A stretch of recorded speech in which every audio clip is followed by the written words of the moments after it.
Hey guys, it's Sasha with Rice and Raw, and I wanted to teach you some 80-10-10 cheats, or 80-10-10 hacks as I like to call them.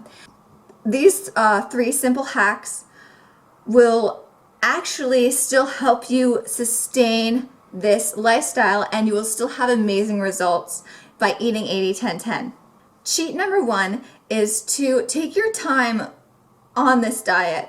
You don't need to rush to fully raw right out of the gate.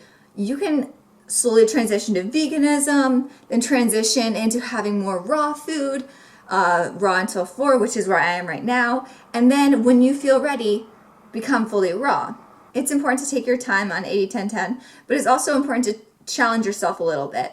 But the main focus of taking your time is to make sure that it is sustainable in the long run. So if you jump to fully raw and you're able to be fully raw for a month, well, that's great. But what is important is sustaining that over a very long period of time for the rest of your life.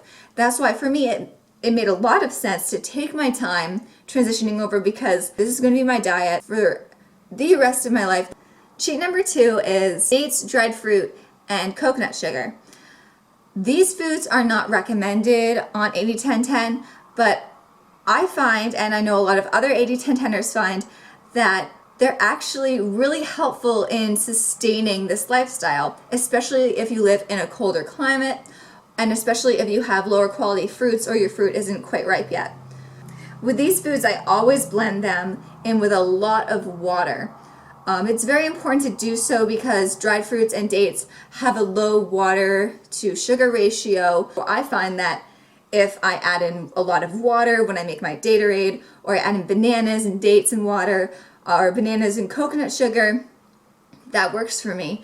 And the main point of having these fruits and foods, and the main reason why having coconut sugar, dates, and dried fruits is so important, they help you stay carved up. They're pretty high in calories and they're pretty easy to consume. And cheat number 3 is to incorporate some cooked starches into your diet.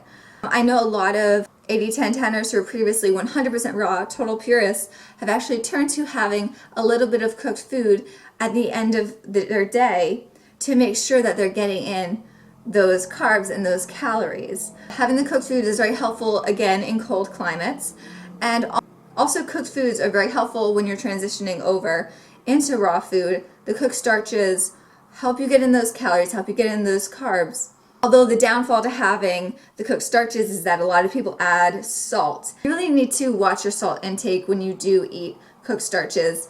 I would suggest under 1,000 milligrams at most, ideally more around 500.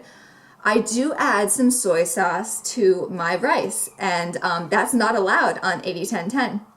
Oh my gosh, I'm not 80-10-10. It's really what helps me sustain this lifestyle. And if having a tablespoon of low sodium soy sauce with like 1,000 calories of rice helps me maintain this lifestyle and maintain these amazing results and this energy and this happiness, then that's worth it to me. To add on to the cooked food aspect, I have seaweed on this diet. Someone told me that it was not allowed on this diet. I'm really not concerned as what's allowed and what's not, because that shouldn't be how you view food. It should be what food benefits you and what doesn't. And I find that seaweed is a vegetable that I enjoy. And of course, I have to add a disclaimer to all of these cheats, because eating 80-10-10 fully raw, eating enough calories, absolutely is the best way to eat. You will feel your best on this diet, but it is about sustainability, and it's also about personal choice. If you know that this cooked food that you're about to eat, if you know what it does to you, you know how it affects your body, if you know how it affects you spiritually, emotionally, then that's your choice. If you're ready to deal with the consequences and it's worth it to you, then that's kind of fine. I mean, of course I draw the line with animal products. I don't think there's any excuse to be eating animal products. But I mean, you can make excuses for, say you just love tofu. That is just something you love eating. Every once in a while, if you have some tofu on 80-10-10, I mean, it's really not the end of the world as long as you know how it affects you, as opposed to if you're eating fruit and vegetables. So that's my disclaimer on that.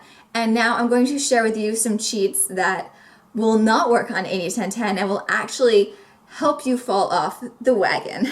Number one cheat that people always try to cheat the system, cheat health. You cannot cheat health. You cannot cheat healthy weight loss. And that is when people try to restrict calories on 80-10-10. I know I've tried it, and I'm going to tell this story until I am blue in my face because I want people to understand that you need to eat a proper amount of calories on this diet. When I first started off, I went fully raw. I ate 1,200 calories a day because I thought I was going to cheat the system. I thought, oh, well, I can lose weight being 80-10-10, but then I can also lose weight by restricting my calories. Bad mistake. Please don't do this. I was fine for 3 weeks, sure, but 2 weeks of a full-blown binge, 6,000 calories each day, I gained about 10 to 15 pounds of pure fat. It was terrible. Can you imagine gaining 10 pounds in just 2 weeks when you're trying to lose weight? It was a total nightmare. It was so upsetting. However, it was a great learning experience because I knew from then on that I need to eat sufficient calories to sustain this lifestyle. The reason why it's so important to eat these sufficient calories is that you will be satiated on a cellular level, so your body will never crave junk food, and so you'll never binge. So by eating less calories on 80-10-10, you are heightening your risk to binge. You're heightening your risk to gain weight. Also, of course, by eating enough calories on 80-10-10, your body's going to start to trust you again. It's going to start to let go of the weight. And also, you'll have so much energy that your moods will start to improve. You'll start to be happy. And I got to the point where it's hard to be sad. I'm only sad if I let outside influences affect me, but even so, it's never to the extent it used to be. For guidelines for calorie intake, if you're eating cooked 80-10-10, I wouldn't say you have to eat more. Eating about 2,000 calories if you're a girl, eating cooked 80-10-10, and 2,500 for a guy. That's usually fine, and that's minimum. So I mean, you can definitely go up, but you cannot go below that. And then I agree with Freely and Durian Rider. If you want to be fully raw, you have to eat at least 2,500 if you're a girl, and at least 3,000 if you're a guy. And I've actually found that those are even on the lower end. If you want to be fully raw, you really need to pack in that fruit. And the second cheat, which people try to do, will actually make them fall off this lifestyle very quickly, which actually really isn't a cheat at all. It's following 80-10-10 so rigidly. And I remember Durian Rider mentioning that one woman would not drink the water because it had to be purified in a certain way. And then she ended up dying from that. I mean, which would you rather? Ever so slightly less healthy or dying? In certain situations, you might not be able to get all that fruit. You might not be able to get in those calories from fruit. So the best alternative is not to just not eat. The best alternative is to turn to the next best thing. Cooked starches or dates or anything that you can get your hands on that is still beneficial to you. So people who follow this diet too rigidly, say that things aren't allowed, they're people who aren't going to last on this diet unless they change their mindset to realizing that it's about sustainability and not purity.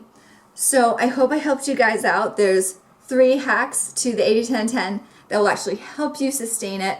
And then there's 2 cheats to 80-10-10, which will actually make you fall off the wagon very quickly. Once again, I invite you guys to message me on YouTube, on Tumblr, if you need any help, have any questions, and I will see you guys later.